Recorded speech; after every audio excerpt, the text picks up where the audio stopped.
बिस्मिल्लाहिर्रहमानिर्रहीम। अस्सलाम वालेकुम। ये मैं कहाँ आ गई?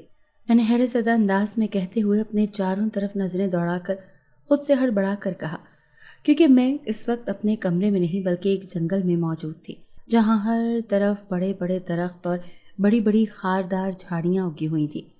हालांकि इस वक्त मुझे अपने घर के अपने कमरे में होना चाहिए था, जहाँ मैं सो रही थी। अभी मैं अपने इर्द गिर्द का जायज़ा ही ले रही थी जब अचानक अपने कानों में सुनाई देने वाली आवाज़ सुनकर मैं चौंक उठी।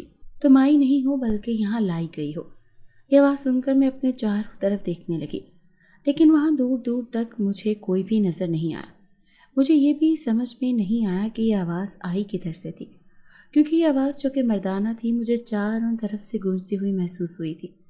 मैं अभी चौंक कर इधर उधर देख ही रही थी जब अचानक किसी ने मेरे कंधे पर हाथ रखा।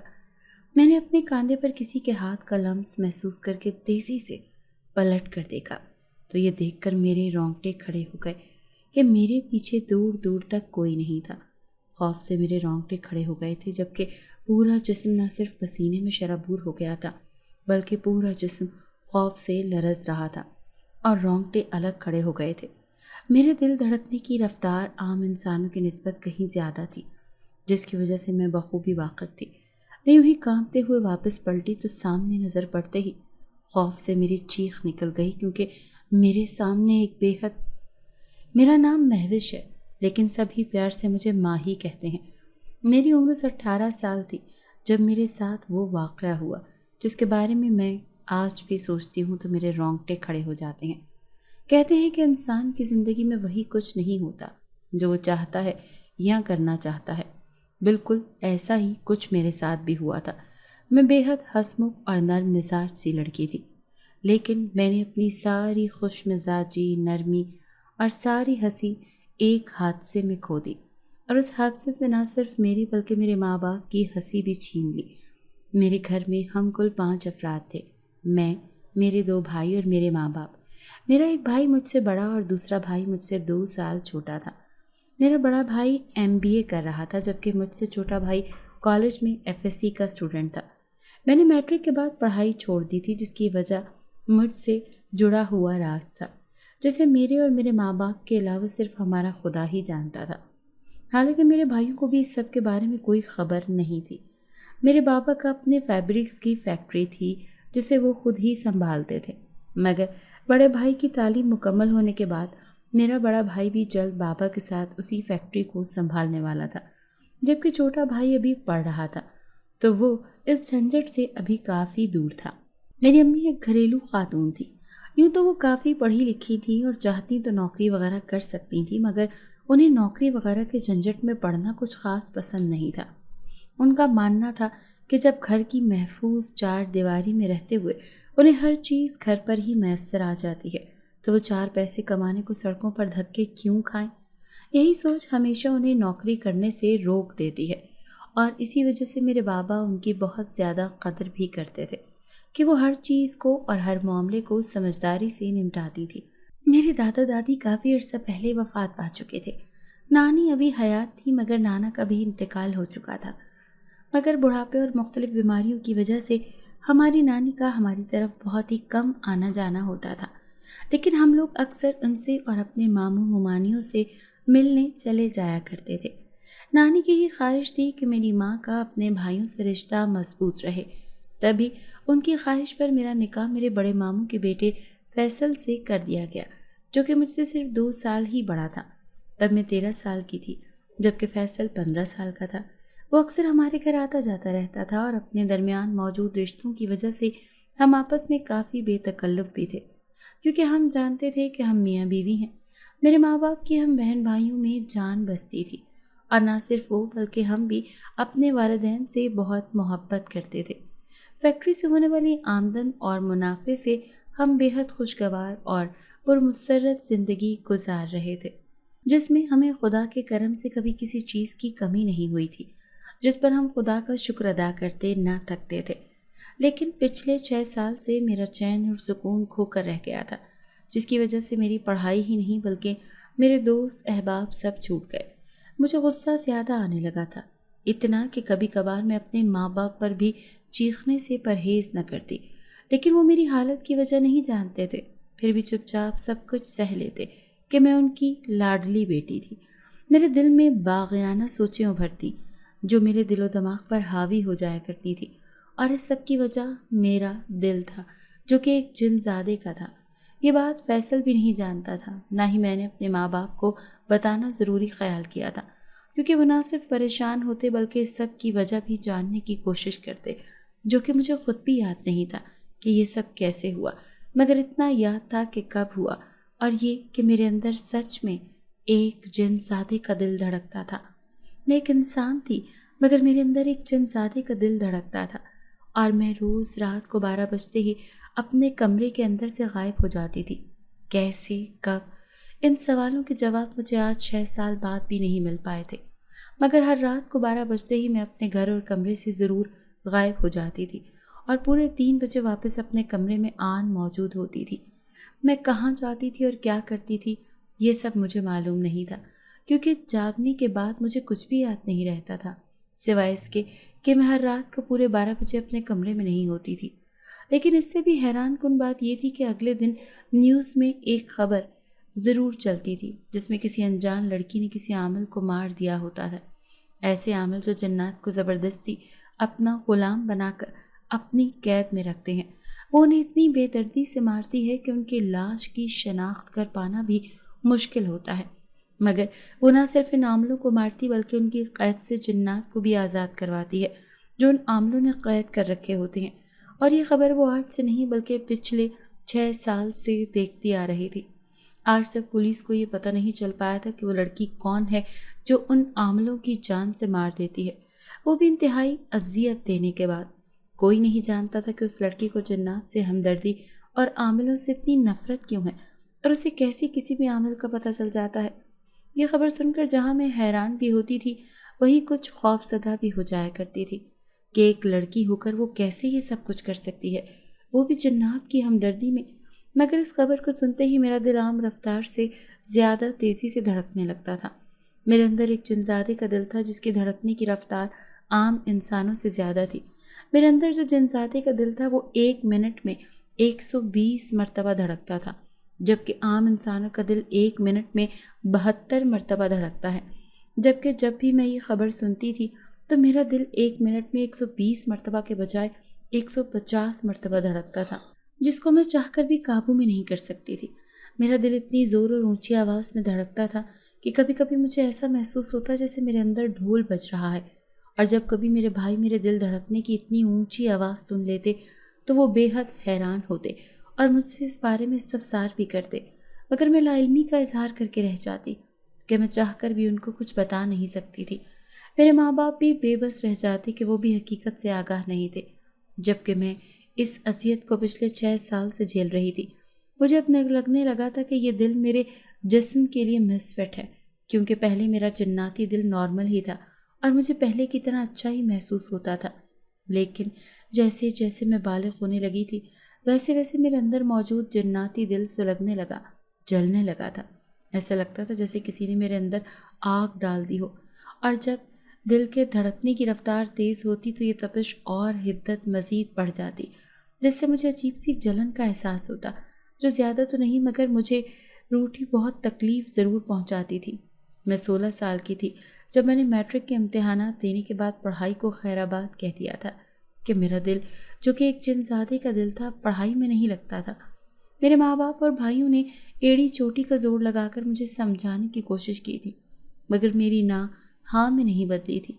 पिछले 6 साल इसी कर्ब और अजियत में गुजारने के बाद एक रात मुझ पर आगही का दर वाह हुआ, जिसने मेरी रातों की नींदें उड़ा दी और मुझे खुद से ही घिन और नफरत महसूस होने लगी थी।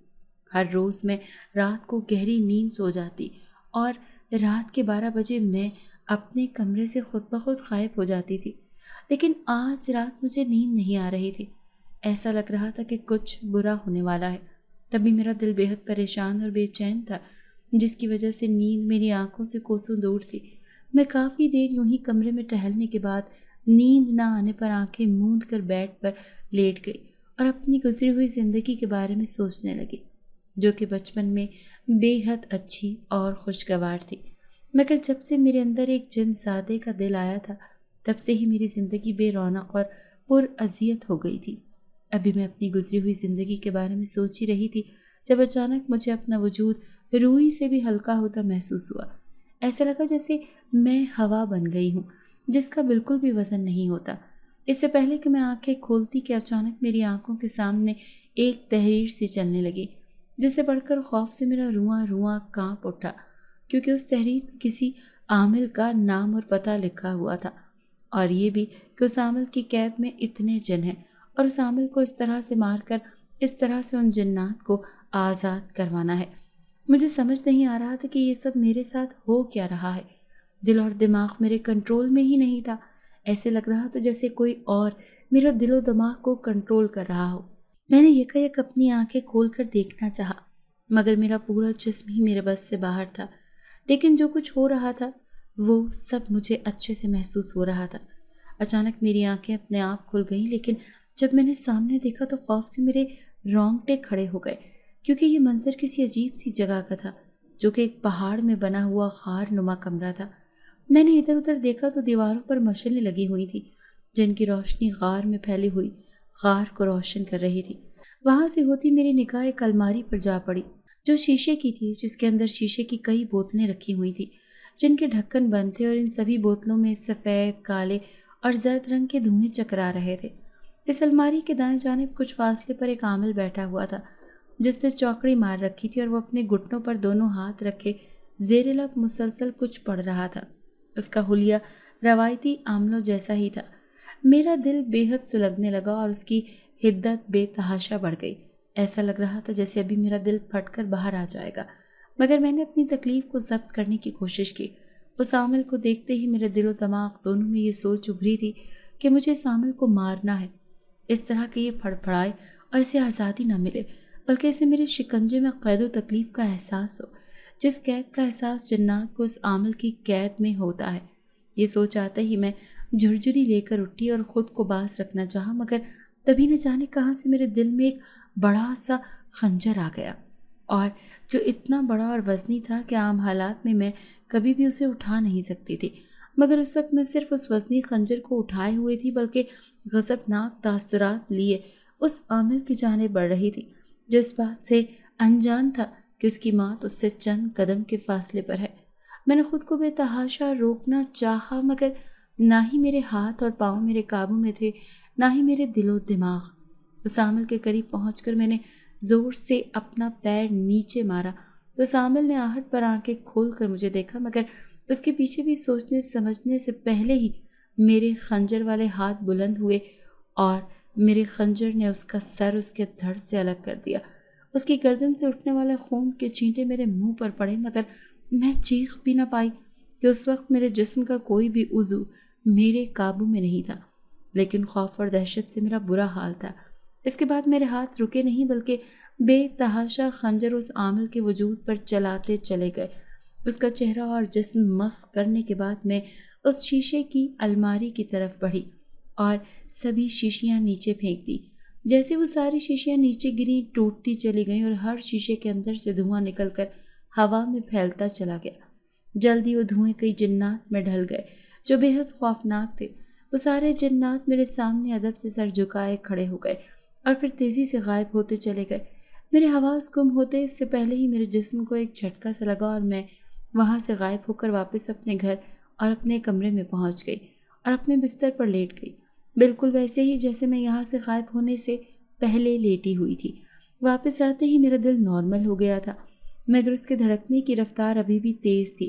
اچانک مجھے محسوس ہوا جیسے میرے دل اور دماغ کے ساتھ ساتھ میرا باقی جسم بھی میرے قابو میں آ گیا ہے، اور یہ خیال آتے ہی میں تیزی سے اٹھ کر بیٹھی اور اپنے ہاتھ پاؤں ہلا ہلا کر دیکھنے لگی تو خود کو نارمل پا کر سکھ کا سانس لیا، مگر جیسے ہی سب کچھ یاد آیا تو خوف سے ایک بار پھر میرے رونگٹے کھڑے ہو گئے اور میں اپنی بے بسی پر پھوٹ پھوٹ کر رونے لگی۔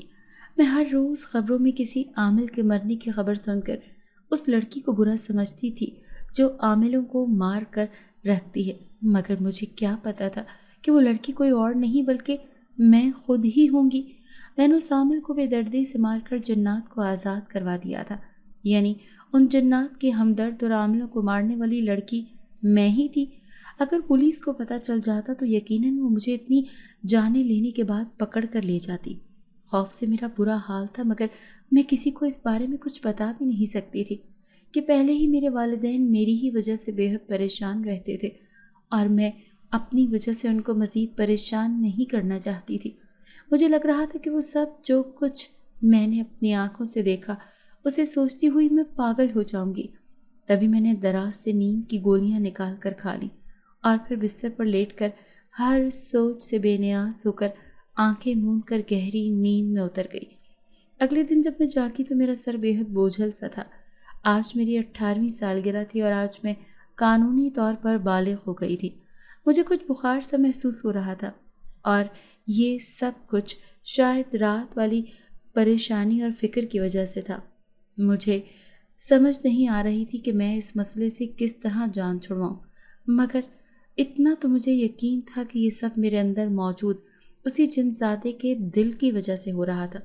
میں کسی سے یہ بات کہہ بھی نہیں سکتی تھی، نہ ہی آج کے دن کسی کو پریشان کرنا چاہتی تھی کہ اپنے ماں باپ کی اکلوتی بیٹی اور اپنے بھائیوں کی اکلوتی بہن ہونے کے ناطے میرا یہ دن بے حد خوشی سے منایا جاتا تھا۔ سارا دن میرے بھائی انتظامات میں لگے۔ رات کو میرا شوہر فیصل اور میرے سسرال والے یعنی ماموں اور ممانی لوگ بھی آ گئے تھے۔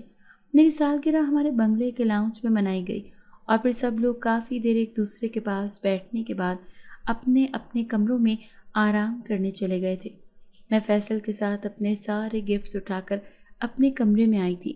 کمرے میں آنے کے بعد میں نے اپنے سارے گفٹس ایک طرف رکھے تو فیصل کو خود کی طرف تکتا ہوا پایا۔ کیا ہوا؟ میں نے فیصل سے پوچھا، جو بہت غور سے مجھے دیکھ رہا تھا، اور اس کا یوں مجھے دیکھنا مجھے بالکل بھی سمجھ میں نہیں آیا تھا۔ تم اتنی پریشان کیوں ہو؟ فیصل نے سنجیدگی سے پوچھا تو میں حیران رہ گئی کہ اسے کیسے پتہ چلا کہ میں پریشان ہوں، حالانکہ میں نے اپنی پریشانی کو اپنی مسکراہٹ اور خوشی کے پیچھے چھپا لیا تھا تاکہ میری پریشانی کسی پر بھی عیاں نہ ہو، مگر پھر بھی فیصل کو اندازہ ہو گیا تھا کہ میں پریشان ہوں۔ جہاں مجھے اس کی خود کے لیے فکر اور محبت پر فخر ہوا، وہیں میں پریشان ہو گئی کہ اسے کس طرح ٹالوں، کیونکہ میں اسے کچھ بھی بتا کر پریشان کرنا نہیں چاہتی تھی۔ جہاں کوئی میرے مسکراتے چہرے کے پیچھے کی پریشانی نہیں سمجھ پایا تھا، وہیں فیصل وہ غم اور پریشانی دیکھ چکا تھا جس نے کل رات سے میری ذات کا گھیراؤ کیا ہوا تھا۔ نہیں، میں پریشان تو نہیں ہوں، آپ کو کوئی غلط فہمی ہوئی ہوگی۔ میں نے مسکرا کر اسے ٹالنا چاہا تو اس نے مجھے بازو سے پکڑا اور بیڈ پر اپنے سامنے بٹھا کر کہا کہ تم مجھ سے ضرور کچھ چھپا رہی ہو، بتاؤ مجھے، میں تمہاری پریشانی دور کرنے کی کوشش کروں گا۔ فیصل کی بات پر میں نے بے بسی سے اسے دیکھا۔ مجھے لگ رہا تھا رات کو 12 بجتے ہی مجھ پر کوئی طاقت حاوی ہو جاتی ہے جو میرے پورے جسم اور دل و دماغ کو اپنے بس میں کر کے مجھ سے وہی کچھ کرواتی ہے جو وہ چاہتی ہے۔ اگر ایسے میں فیصل کو کچھ بتاتی تو شاید وہ نادیدہ طاقت اسے بھی کوئی نقصان پہنچاتی، اور میں نہیں چاہتی تھی کہ میری وجہ سے اسے کبھی بھی کوئی بھی نقصان پہنچے۔ تبھی میں نے اسے ٹالنا چاہا۔ پکا؟ فیصل نے یقین دہانی چاہی تو میں نے مسکراتے ہوئے ذرا اس بات میں ہلا دیا، جس پر وہ بھی مطمئن ہو گیا۔ ان سب باتوں کو چھوڑ کر ہم نے سارے تحائف کھولے جو مجھے میرے سامنے گھر والوں اور سسرال والوں سے ملے تھے۔ سارے تحائف بے حد خوبصورت اور پیارے تھے اور بے حد قیمتی بھی تھے۔ سسرال والوں کی طرف سے مجھے زیادہ تر گولڈ کی چیزیں ملی تھیں، جبکہ گھر والوں کی طرف سے برانڈڈ کپڑے، جوتے اور پرس وغیرہ، اور وہ سب کچھ مجھے بے حد پسند آیا تھا۔ میں نے ان سب چیزوں کو ایک سائڈ پر رکھتے ہوئے سب سے آخر میں فیصل کا دیا ہوا تحفہ کھولا تھا، مگر اندر سے نکلنے والی ہیرے کی انگوٹھی کو دیکھ میری آنکھیں خیرہ ہو گئی تھیں۔ ہیرا نہ بہت زیادہ بڑا تھا اور نہ ہی بہت زیادہ چھوٹا، بلکہ درمیانی سائز کا تھا، جو انگوٹھی میں سجا اتنا پیارا لگ رہا تھا کہ اسے دیکھ دیکھ کر میرا دل ہی نہیں بھر رہا تھا۔ میں نے چمکتی نگاہوں سے فیصل کو دیکھا جو مجھے ہی محبت باش نظروں سے دیکھ رہا تھا۔ پسند آیا؟ فیصل نے نرمی سے پوچھا۔ بہت بہت بہت خوبصورت ہے، تھینک یو، میں نے پرجوش ہو کر بتایا۔ شکریہ کہنے کی ضرورت نہیں ہے، کیونکہ تم میری بیوی ہو اور تمہاری ہر خواہش پوری کرنا میرا فرض ہے، اور یہی نہیں بلکہ میری ہر چیز تمہاری ہے۔ اس نے کہا تو میرا اس پر مان اور یقین اور بڑھ گیا۔ ہم کافی دیر بیٹھ کر اپنے آنے والے کل کی پلاننگ کرتے رہے۔ और एक दूसरे سے ढیر ساری باتیں کرتے رہے۔ تبھی 11:30 ہو گئے اور 12 بجنے میں صرف آدھا گھنٹہ رہ گیا۔ اب اگر وہ 12 بجے تک میرے کمرے میں رکا رہتا اور میں اچانک اس کے سامنے سے غائب ہو جاتی تو اسے یقیناً سب کچھ پتہ چل جاتا، اور میں نہیں چاہتی تھی کہ اسے اس بارے میں کچھ بھی پتہ چلے۔ ابھی میں حواس باختہ سے یہی سب سوچ رہی تھی جب اچانک میرا دل زور زور سے دھڑکنے اور سلگنے لگا، جس سے مجھے جلن سی محسوس ہونے لگی۔ میں نے بمشکل اپنی کراہوں کو دبایا اور زور سے جمائی لی۔ کیا ہوا؟ نیند آ رہی ہے کیا؟ فیصل نے مجھے جمائی لیتے دیکھ کر کہا۔ باتوں باتوں میں مجھے وقت کا احساس ہی نہیں رہا، اور دیکھو 12 بجنے والے ہیں، تم آرام سے سو جاؤ، میں بھی چلتا ہوں۔ فیصل نے بیڈ سے اٹھتے ہوئے کہا تو میں نے مطمئن ہو کر سر ہلا دیا۔ وہ دروازہ بند کر کے چلا گیا تو میں نے تیزی سے اٹھ کر اپنے کمرے کے دروازے کو لاک لگایا اور پھر واپس بستر پر آ کر لیٹ گئی۔ میری آنکھوں سے تو نیند کوسوں دور تھی، مگر میں سونا چاہتی تھی تاکہ مجھے پھر سے کسی عامل کو مارنے کے دردناک مناظر نہ دیکھنے پڑیں۔ جب جب مجھے یاد آ رہا تھا کہ میں نے پچھلے 6 سالوں سے کئی عاملوں کو دردناک طریقے سے موت کے گھاٹ اتارا ہے تو مجھے خود سے ہی گھن اور وحشت ہو رہی تھی۔ بے شک یہ سب کچھ میں نے جان بوجھ کر کیا، یہ ممکن مکمل طور پر اپنے ہوش و حواس میں رہتے ہوئے نہیں کیا تھا، مگر پھر بھی یہ سب میرے ہی ہاتھوں ہوا تھا، جس پر مجھ کو خود سے نفرت ہو رہی تھی۔ اگر اس سب کے بارے میں کسی کو پتہ چلتا تو سب مجھے خونی سمجھتے اور شاید کوئی بھی میرا یقین نہیں کرتا۔ میرے دل کی حدت اب مسلسل بڑھتی جا رہی تھی، جس کی وجہ سے مجھے مزید جلن ہو رہی تھی، اور اس جلن کے باعث میرے کراہنے میں بھی اضافہ ہو رہا تھا۔ اس جلن کو برداشت کرتے، یہی سب سوچتے سوچتے میں نے اپنی آنکھیں بند کر لی تھی تاکہ مجھے نیند آ جائے اور میں گہری نیند سو جاؤں، تاکہ مجھے وہ سب کچھ نہ دیکھنا پڑے جو مجھے کل رات 12 بجے دیکھنا پڑا تھا۔ مجھے آنکھیں موندے کچھ ہی دیر ہوئی تھی اور مجھے نیند بھی نہیں اتری تھی کہ اچانک ہال میں لگی گھڑی پر 12 بجنے کی بیل بجنے لگی، جس سے میرا دل اچھل کر حلق میں آن اٹکا کہ ابھی تک میں نیند میں نہیں اتری تھی، یعنی اب مجھے وہ سب کچھ دیکھنا پڑے گا جو میں نہیں دیکھنا چاہتی تھی۔ ابھی میں مزید کچھ سوچتی کہ اچانک میرے جسم کو ایک زوردار سا جھٹکا لگا اور میں ہوا میں اچھلی اور میری آنکھیں اپنے آپ ہی کھل گئیں، مگر یہ دیکھ کر میری حیرت کی انتہا نہ رہی کہ میں اپنے کمرے میں نہیں بلکہ ایک جنگل میں موجود تھی، جہاں ہر طرف اندھیرا اور بڑے بڑے اور خاردار جھاڑیاں تھیں اور درخت تھے۔ مجھے سمجھ میں نہیں آ رہا تھا کہ میں یہاں کیسے آئی، جہاں دور دور تک گہرا اندھیرا اور بڑا سا جنگل ہی تھا، اور سب سے حیران کن بات یہ تھی کہ میرا اپنے پورے جسم پر قابو تھا، کسی اور نادیدہ طاقت کا نہیں، جیسے کہ کل رات تھا۔ اگر اب بھی مجھ پر کوئی طاقت قابض ہو کر کسی عامل کو دردناک طریقے سے موت دیتی تو شاید میں پاگل ہو جاتی، کہ یہ سب میری برداشت سے بالکل باہر تھا۔ ابھی میں بڑبڑائی ہی تھی جب ایک آواز سن کر خوف زدہ ہو گئی، جو کہہ رہی تھی کہ میں یہاں آئی نہیں ہوں بلکہ لائی گئی ہوں۔ مجھے یہاں کون اور کیوں لائے گا؟ یہی سب سوچتے ہوئے میں نے اس آواز کا ماخذ تلاش کرنا چاہا، مگر مجھے سمجھ ہی نہیں آیا کہ وہ آواز کس کی تھی اور کس طرف سے آئی تھی۔ تبھی کسی نے میرے کاندھے پر ہاتھ رکھا اور میں نے پلٹ کر دیکھا تو یہ دیکھ کر دنگ رہ گئی کہ دور دور تک میرے اور گھنے جنگل میں چھائے اندھیرے کے سوا کچھ بھی نہیں تھا۔ میں دوبارہ پہلے ہی جانب پلٹ گئی، مگر پلٹتے ہی میرے حلق سے خوفناک چیخ نکل گئی، کیونکہ میرے سامنے ہی ایک بے حد خوبصورت سا لڑکا کھڑا تھا جو تقریباً 25-26 سال کا تھا، اتنا خوبصورت کہ وہ مجھے دیو مالائی کہانیوں کا کوئی ہیرو لگ رہا تھا۔ خوف سے میری چیخ اس لیے نکلی تھی کیونکہ کچھ دیر پہلے تک تو یہاں کوئی بھی نہیں تھا، اور اب اچانک اس لڑکے کا مجھے نظر آنا، وہ اپنے بالکل پیچھے مجھے ڈرا گیا تھا۔ میں اسے دیکھنے میں اتنی محو ہو گئی تھی کہ مجھے پتہ بھی نہیں چلا کہ کب اس نے مجھے بازو سے پکڑ کر زور سے جھنجھوڑا۔ اس کے جھنجھوڑنے پر میں ہوش میں آئی اور ہڑبڑا کر اسے دیکھا۔ تم کون ہو اور یہاں اس گھنے اور خوفناک جنگل میں کیا کر رہی ہو؟ میں نے ایک بار پھر اسے غور سے تکتے ہوئے پوچھا کہ اس جیسا خوبصورت لڑکا میں نے اپنی پوری زندگی میں کبھی نہیں دیکھا تھا۔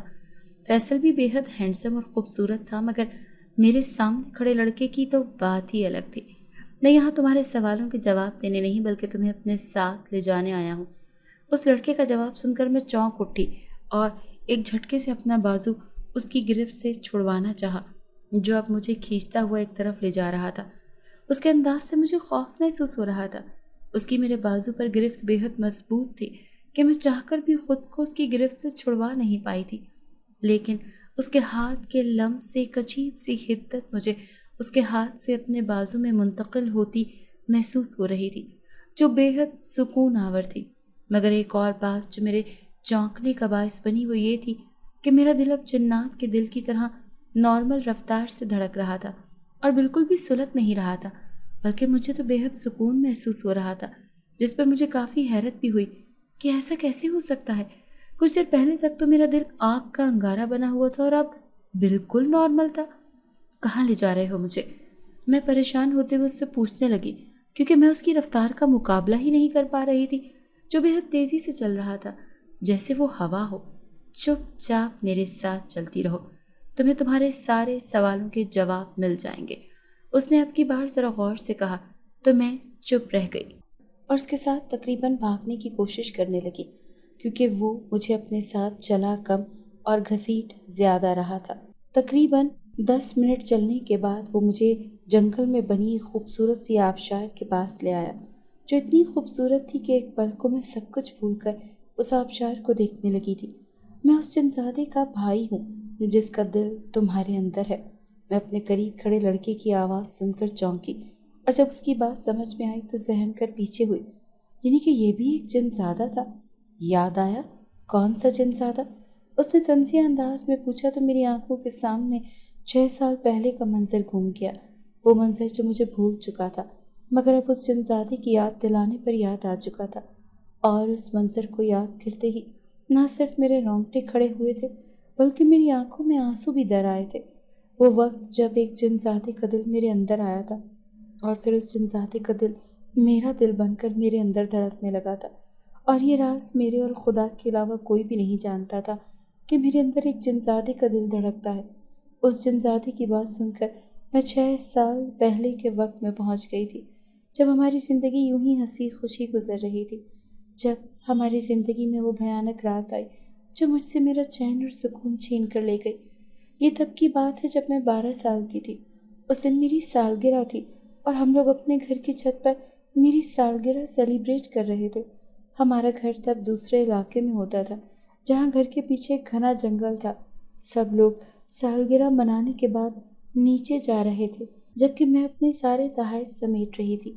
چھت پر بے تحاشا سجاوٹ کی گئی تھی، یہی وجہ تھی کہ میں کچھ دیر اور چھت پر بیٹھنا چاہ رہی تھی، اور میری اس عادت کے بارے میں سبھی جانتے تھے، اسی لیے سب سونے کے لیے چلے گئے تھے، کیونکہ رات کافی ہو گئی تھی اور جاتے جاتے مجھے جلدی نیچے آنے کی ہدایات بھی کر گئے تھے۔ میں اپنے سارے تحائف سمیٹ کر ابھی ایک طرف رکھے کہ ریلنگ کی جانب پلٹی ہی تھی جب مجھے جنگل کے اندر روشنی سی چمکتی ہوئی محسوس ہوئی، جیسے بجلی چمک رہی ہو، اور یہی نہیں، پھر وہ بجلی نما چمک بار بار کوندنے لگی تھی، جیسے جنگل میں عجیب سی روشنی کے جھماکے ہو رہے تھے، جس نے میرے تجسس کو مزید ہوا دی، کیونکہ مجھے بچپن ہی سے ایسے مناظر دیکھنے کا بہت شوق تھا اور ان کی کھوج لگانے کا بھی بے حد شوق تھا۔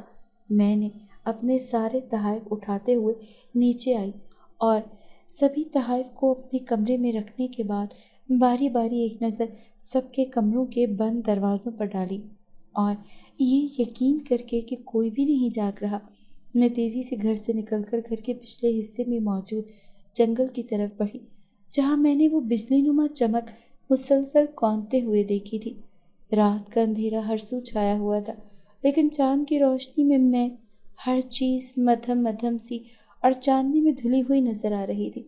اس روشنی کی مدد سے میں چلتی ہوئی جنگل کے اندرونی حصے کی طرف بڑھ رہی تھی، جہاں اب بھی وہ چمک سی کوند رہی تھی جو میرے تجسس کو مزید ہوا دے رہی تھی۔ میں فقط 12 سال کی تھی، لیکن مجھے اپنے تجسس اور کھوجی طبیعت کے باعث کسی قسم کا بھی خوف محسوس نہیں ہو رہا تھا، نہ ہی مجھے کسی قسم کا ڈر تھا کہ آگے نہ جانے یہ حالات کیا ہوں گے۔ میں ہر خطرے سے بے نیاز ہو کر اب جنگل کے اندرونی حصے میں پہنچ چکی تھی، اور جیسے ہی میں وہاں پہنچی تھی مجھے کسی کے کراہنے کی آواز صاف سنائی دینے لگی، جو کہ بے حد بھاری بھرکم اور درد و تکلیف سے بوجھل تھی، اور ان کراہوں سے مجھے اتنا تو اندازہ ہو گیا تھا کہ یہ کوئی لڑکا تھا جو شاید شدید زخمی تھا، تبھی مسلسل کرا رہا تھا۔ مگر چونکی تو میں تب جب میں نے کسی کو کڑک انداز میں بولتے ہوئے سنا۔ وہ کوئی بھاری اور پکی عمر کا مرد تھا جو غصے بھرے لہجے میں کہہ رہا تھا کہ تو میرا غلام جن تھا، آج तूने मेरी कैद से भागकर अच्छा नहीं किया। पहले भी 2 दफ़ा भागा था मगर मैंने तुझे पकड़ लिया था और तंबीह की थी कि आइंदा मेरी कैद से भागने की कोशिश ना करना, मगर तू नहीं माना। इसीलिए आज मैं तुझे मौत के घाट उतार कर ही दम लूँगा। उस आदमी ने इतना कहकर ऊंची आवाज़ में कुछ पढ़ना शुरू किया था। वो क्या पढ़ रहा था मुझे कुछ समझ नहीं आया, मगर इतना पता चल चुका था कि वो कोई मंत्र पढ़ रहा था। मैंने चुप कर आगे होकर देखा तो वो कोई आमिल था जो सामने बेबस और ज़ख्मी पड़े जिन पर कोई अमल कर रहा था। उस आमिल का चेहरा आसमान की तरफ था। तभी मैं तेज़ी से उस जिन की तरफ बढ़ी जो इंसानी रूप में था, मगर ज़ख्मी होने और ताकतें कमज़ोर होने की वजह से वो आहिस्ता आहिस्ता अपने असली रूप में वापस आ रहा था और वो आधा अपने असली रूप में ढल भी चुका था।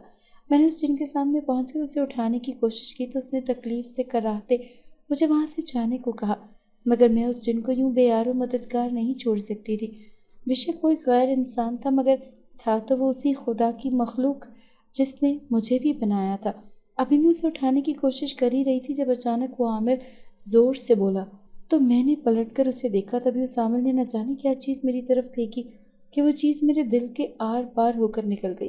तकलीफ़ के मारे पूरा जंगल मेरी चीखों से गूंज उठा, क्योंकि मेरे दिल में हद से ज़्यादा तकलीफ़ हो रही थी और इस बात में अभी कोई शक नहीं रहा था कि मेरा दिल अब नाकारा हो गया था। मैं दर्द से निढाल होती नीचे गिर गई थी और अब अपनी आखिरी सांसें ले रही थी। मुझे यकीन था कि अब मैं मर जाऊंगी। वो आमिल मुझे मरता देख वहाँ से भागने लगा था। जब वो जिन अपने मुकम्मल असली रूप में आ गया और उसने अपनी पूरी कुव्वत लगाकर अपने जादू के ज़रिए उस आमिल को ज़मीन पर पटक कर बांध दिया था और अपनी ताकत से उसका गला दबाकर उसे जल्द ही मार भी दिया था। वो अचानक मेरी तरफ पलटा और मेरा गिरेबान चाक करके अपने तेज़ धार नाखूनों के ज़रिए मेरा सीना चाक कर डाला। दर्द के मारे मैं एक बार फिर दहशतनाक अंदाज में चीख उठी। इस तकलीफ को बर्दाश्त करना मेरे बस से बाहर था। इससे पहले कि मैं बेहोश होती उस जिन ने अपने नाखूनों से अपना सीना भी चाक किया था और दर्द के मारे उसकी चीख भी जंगल में गूंज उठी थी, जिसे सुनने वाला कोई भी नहीं था। खौफ और तकलीफ से मेरी आंखें फटी चली गई थी कि अगले ही पल उस जिन ने मेरा दिल अपने हाथ से बाहर निकाल लिया, जिस पर अगले ही पल मैं बेहोश हो गई। मुझे कुछ ही देर में वापस होश आया तो मेरा दर्द पहले की निस्बत बेहद कम था। मैंने देखा तो वो जिन सामने पड़ा हुआ था, मगर वो जिंदा नहीं था बल्कि मर चुका था। वो अपने असली रूप में था, मगर मुझे उससे खौफ महसूस नहीं हो रहा था। उसका सीना भी चाक था और उसका दिल भी गायब था। मैं ये सब देखती खौफ से रोती हुई पीछे को खिसकने लगी। तभी मेरे चारों तरफ उसी मुर्दा जिन की आवाज़ गूंजने लगी। कैसे और कहाँ से मैं नहीं जानती थी, मगर वो आवाज़ मेरे कानों में गूंज रही थी। तुम जिंदा हो और तुम्हारे अंदर अब एक जिनज़ादे का यानी मेरा दिल है। मेरा बचना मुश्किल था और तुमने मेरे लिए अपनी जान खतरे में डाल दी, तो ये मेरी तरफ से तुम्हें छोटा सा नजराना है। अब तुम इस जन्नाती दिल के साथ हमेशा जिंदा रहोगी और मेरा बदला लोगी। आज से तुम्हें सिर्फ ये याद रहेगा कि तुम्हारे अंदर एक जिनज़ादे का दिल है। बाकी सब कुछ तुम भूल जाओगी, और ना सिर्फ भूल जाओगी बल्कि कभी किसी को इस सब के बारे में नहीं बताओगी। अब जाओ, तुम्हें हर रोज़ रात को 12 बजते इस दुनिया के हर आमिल से मेरा बदला लेना है और सभी कैद जिन्नात को छुड़वाना है, और इस सब में मेरी जादुई ताकत तुम्हारी मदद करेगी। मैं उस जिनज़ादे की लाश को देखती सहरज़दा सी वापस अपने घर की जानिब लौट गई थी और आकर गहरी नींद में सो गई थी। और फिर अगले दिन जब सोकर उठी तो सब कुछ भूल चुकी थी। उस रात के बाद कुछ दिन तक मेरे दिल में दर्द रहा था। मेरा सीना चाक करके मेरे अंदर एक जिनज़ादे का दिल डाला गया था, मगर मेरे सीने पर कहीं भी उस चाक के निशान नहीं थे। आहिस्ता आहिस्ता मैं नॉर्मल ज़िंदगी गुजारने लगी थी, मगर फिर मेरे अंदर मौजूद उस जिनज़ादे के दिल की हिद्दत बढ़ने लगी और फिर मुझ पर यह हकीकत खुली थी कि मैं ही वो लड़की हूँ जो हर आमिल को मारकर सभी जिन्नात को आज़ाद करा देती हूँ। सब कुछ याद आते ही मैंने फूट फूट कर रोना शुरू कर दिया, जिस पर वो जिनज़ादा मुझे तसल्ली देने लगा। जो हो गया वो किस्मत में लिखा हुआ था और ऐसा ही होना तय था, जिसे कोई भी बदल नहीं सकता था। हमें शुरू से ही इस बारे में पता चल गया था, लेकिन हम तुम्हारे बालिग होने का इंतज़ार कर रहे थे। मेरे सामने खड़े जिनज़ादे ने कहा तो मैं चौंकी। मगर क्यों? मेरे बालिग होने का ही इंतज़ार क्यों? मैंने आंसू पोंछते हुए हैरत से उससे पूछा। जिस जिनज़ादे ने तुम्हें अपना दिल दिया वो हमारे कबीले का होने वाला सरदार था, लेकिन इंसानी दुनिया के एक आमिल की कैद से अपने हमजादों को छुड़ाने इंसानी दुनिया में आया था, जहाँ उस आमिल ने उसे भी कैद कर लिया। उसने भागने की कोशिश की तो उस आमिल ने उसे मारना चाहा, मगर फिर तुम वहाँ आ गई और वो सब कुछ हो गया जो नहीं होना चाहिए था। तुम्हारे पास हमारे सरदार का दिल है, इसीलिए मैं तुम्हें अपनी जन्नती दुनिया में ले जाने आया हूँ। उस जिन ने इतना कहकर चुटकी बजाई और मुझे वहाँ सजाने से इनकार करने का मौका दिए बगैर ही अगले ही पल अपने जादू के ज़ोर पर मुझे अपनी यानी जन्नत की दुनिया में ले आया, जहाँ सभी जन्नत अपने असली रूप में थे और मुझे उन सबको देखकर खौफ महसूस हो रहा था। मगर वो मुझे कुछ कहने या नुकसान पहुँचाने के बजाय मेरे आगे सर झुकाने थे और बजा ला रहे थे, जिसकी वजह से मुझे मेरे साथ चलते इंसानी रूप में मौजूद जिनजादे ने बताया कि ये सब मुझे इतनी इज्जत और तकरीम इसलिए दे रहे हैं कि इनमें से बहुत से जन्नात को तुमने आज़ाद करवाया है। और यही नहीं, बल्कि यहाँ सब जानते हैं कि मेरे अंदर उनके होने वाले सरदार का दिल है, जो अब मारा जा चुका है, मगर उसका दिल मेरे अंदर जिंदा है। मैं उस जिनजादे से पूछना ये चाहती थी कि उसका मुझे यहाँ अपनी दुनिया में लाने का क्या मकसद है, मगर वो मुझे कुछ भी पूछने का मौका ही नहीं दे रहा था। थक हार कर मैंने भी कुछ पूछने का इरादा तर्क कर दिया और मुझे खुद ही सब कुछ पता चल जाएगा। वैसे भी अब मेरा खौफ कम हो चुका था, क्योंकि इतना तो मुझे यकीन हो गया था कि ये जन्नत मुझे किसी भी किस्म का कोई नुकसान नहीं पहुंचाएंगे, क्योंकि मेरे अंदर उनके सरदार का दिल मौजूद था, जब मर चुका था। सबके कॉर्निश का झुक कर जवाब देते हुए अब तो मेरी गर्दन भी झुकी चली जा रही थी और कमर में अलग से दर्द हो रहा था, मगर मुझे यही सब झेलना था। तभी मेरी ये सज़ा ख़त्म हुई और वो जिनज़ादा मुझे लिए एक कमरे में दाखिल हुआ, जहाँ नई बड़ी शाही कुर्सियों पर 4 से 5 बड़ी उम्र के और सफ़ेद और बालों और दाढ़ियों वाले जिन्नात बैठे हुए थे। मैं उनको देखकर कुछ घबरा गई, मगर उस जिनज़ादे ने मुझे उनके बिल्कुल सामने जाकर खड़ा कर दिया। अब उनके और मेरे दरमियान बड़ी सी मुस्ततील टेबल थी। मेरा सांस खौफ से खुश्क हो रहा था, मगर मैं फिर भी लरसती टांगों और कांपते वजूद को लिए उनके सामने खड़ी थी, जो बगौर मुझे देख रहे थे, मगर मुझे उनकी किसी कसाई की नज़रों की मानंद लग रही थी, जो जल्दी मुझे ज़िबा करने वाले थे। मैं भी इन्हीं सोचों में गुम थी जब उनमें से एक की आवाज़ पर चौंकी। तुम्हारे अंदर हमारे जिनज़ादे का दिल है, जो कि हमारी मलकियत है, और ये दिल हमारे पास होना हमारा हक है, क्योंकि वो हमारा होने वाला सरदार था। इनमें से एक बूढ़े जिन ने कहा तो मैंने हवास बाख्ता होकर पहले उन बड़े जिन्नात और फिर उस जिनज़ादे को देखा जो मुझे यहाँ लाया था, मगर अब लाताल्लुक सा होकर एक जानिब खड़ा होकर नाक की सीध में देखता जा रहा था। चूँकि हमारे मर चुके सरदार का दिल तुम्हारे पास है, जिसके हम वारिस हैं, तो तुम्हारे पास वो रास्ते हैं। पहला ये कि तुम्हें हमारे अब होने वाले सरदार से शादी करके उसकी मलिका बनकर रहना होगा, या फिर ये दिल हमारे हवाले करना होगा।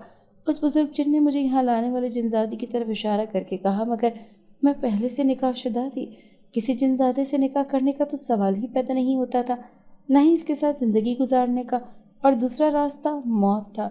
अगर वो मुझसे दिल ले लेंगे तो मैं बग़ैर दिल के मर जाती। मैंने खौफ से कांपना शुरू कर दिया। मुझे फैसल से बेहद मोहब्बत थी, जो मेरा शौहर भी था, और उसका हक मैं किसी और को नहीं दे सकती थी। तभी फैसला कर लिया कि मैं आपके सरदार का दिल आपके हवाले करने को तैयार हूँ। मैंने रोते हुए कहा तो वो सभी सर हिला गए, और कोई कागज़ मेरी तरफ बढ़ाकर एक पेन भी मुझे थमाकर साइन करने को कहा। मैंने अंधाधुंध साइन कर दिए तो वो जिनज़ादा मुझे साथ ले जाने लगा, जो मुझे यहाँ लाया था, यकीनन मेरी मौत के लिए, ताकि मेरे अंदर से वो दिल निकाला जा सके जो उनकी मलकियत था। मैंने रोते हुए आखिरी बार अपने सभी प्यारों को याद कर लिया। अब मैं मरने वाली थी। मुझे अंदर भेज दिया गया, जहाँ कई जिनज़ादियाँ और जिनज़ादे मौजूद थे। फिर जल्द ही जादू के ज़रिए मुझे बेहोश कर दिया गया। इसके बाद क्या हुआ क्या नहीं, मुझे कुछ खबर नहीं, मगर जब मैंने आंखें खोली तो मुझे पहला ख्याल यही आया कि मैं मर चुकी हूँ। मगर जब अपने इर्द गिर्द निगाह पड़ी तो चौंक उठी, क्योंकि मैं इस वक्त अपने घर में अपने कमरे के बिस्तर पर मौजूद थी और बिल्कुल सही सलामत थी, जिस पर मुझे यकीन नहीं आ रहा था। मैंने तेज़ी से अपना गिरेबान सर का देखा तो वहाँ किसी किस्म का कोई निशान नहीं था, जबकि मेरा दिल भी आम इंसानों की तरह 1 मिनट में 72 मरतबा ही धड़क रहा था, न कि जन्नत की तरह। मुझे लगा शायद मैं कोई तवील तरीन ख्वाब देख रही थी, जिससे मैं 12 साल की उम्र से 18 साल की उम्र तक पहुँच गई। मगर तभी मेरी निगाह एक खूबसूरत से शाही तर्ज के बने कार्ड पर गई, जहाँ लिखा हुआ था, हमारे सरदार के दिल की हिफाजत करने और उसको हमारे हवाले करने का बेहद शुक्रिया। हम जन्नत बिलावजह किसी की जान नहीं लेते, और तुमने तो हमारे सरदार की जान बचाते हुए अपना दिल खोया था। तभी तुम्हारे अंदर एक इंसानी दिल ट्रांसप्लांट कर दिया गया है, ताकि तुम हमेशा खुशहाल और अच्छी ज़िंदगी गुजार सको। हमेशा खुश रहो। یہ نوٹ پڑھتے ہوئے مجھے احساس ہوا کہ وہ سب خواب نہیں حقیقت تھا جو کہ میں خود پر جھیل چکی تھی۔ میں نے ایک گہرا سانس بھر کر دل کے مقام پر ہاتھ رکھ کر اپنے دل کی دھڑکن محسوس کی اور پھر طمانینت سے مسکرائی۔ میں اب پرسکون زندگی جی سکتی تھی جس میں کسی قسم کی کوئی پریشانی نہ ہوتی، اور اب میں فیصل کے سنگ ایک نارمل زندگی کا آغاز کرنے والی تھی۔ بے شک میں اس واقعے کو بھول نہیں سکتی تھی، مگر اسے بھولنے کی کوشش کر کے آگے ضرور بڑھ سکتی تھی، اور یہی میں بھی کرنے والی تھی۔ اگر آپ کو آج کی ہماری کہانی پسند آئی ہے تو اسے لائک کیجیے اور اپنے پیاروں کے ساتھ شیئر کیجیے۔